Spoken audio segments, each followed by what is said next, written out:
झूठ का महल। एक राजा के दरबार में एक कारीगर सालों से काम करता था। उसने राजा के लिए कई बेशकीमती महलों का निर्माण किया और बहुत सारा धन अर्जित कर लिया। एक दिन उसके मन में विचार आया कि अब मैंने इतना धन इकट्ठा कर लिया है कि अब मैं अपनी बाकी बची हुई ज़िंदगी आराम से गुजार सकता हूँ। क्यों ना अब मैं राजा के लिए कारीगरी का काम छोड़कर अपनी बाकी ज़िंदगी ऐसो आराम से जियो। यही सब सोचकर वह राजा के महल में पहुंचा और उसने राजा से अपने मन की बात कही।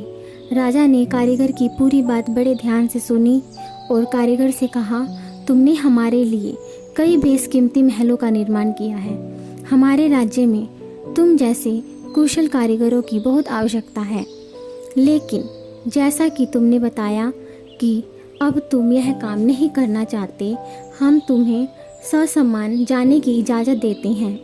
लेकिन हमारी बड़ी दिली तमन्ना थी कि हम रानी के लिए एक सुंदर से महल का निर्माण करवाएं। अगर तुम हमारे लिए उस काम का निर्माण कर सको तो हमें बड़ी खुशी होगी। कारीगर ने सोचा, मैंने अपनी पूरी ज़िंदगी राजा की सेवा की है। अगर मैं इस महल का निर्माण नहीं करूँगा तो राजा मुझसे नाराज़ हो जाएंगे। इसलिए कारीगर ने महल बनाने के लिए हाँ कर दी और महल के निर्माण में जुट गया।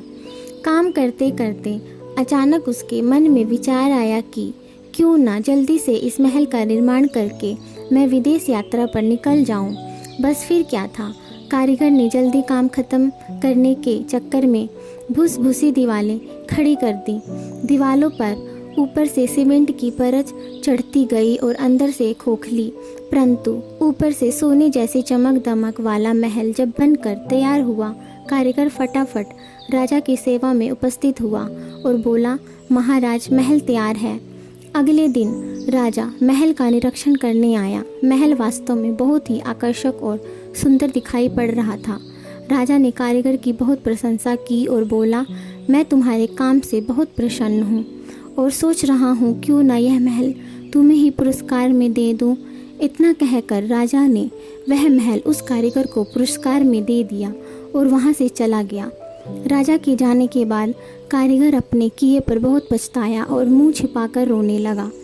कहानी का तर्क यही है कि जो दूसरों के लिए गड्ढा खोदता है, सबसे पहले वही उस गड्ढे में गिर जाता है। जो झूठ फरेब का महल खड़ा करता है, उसी के हिस्से में वह पड़ता है।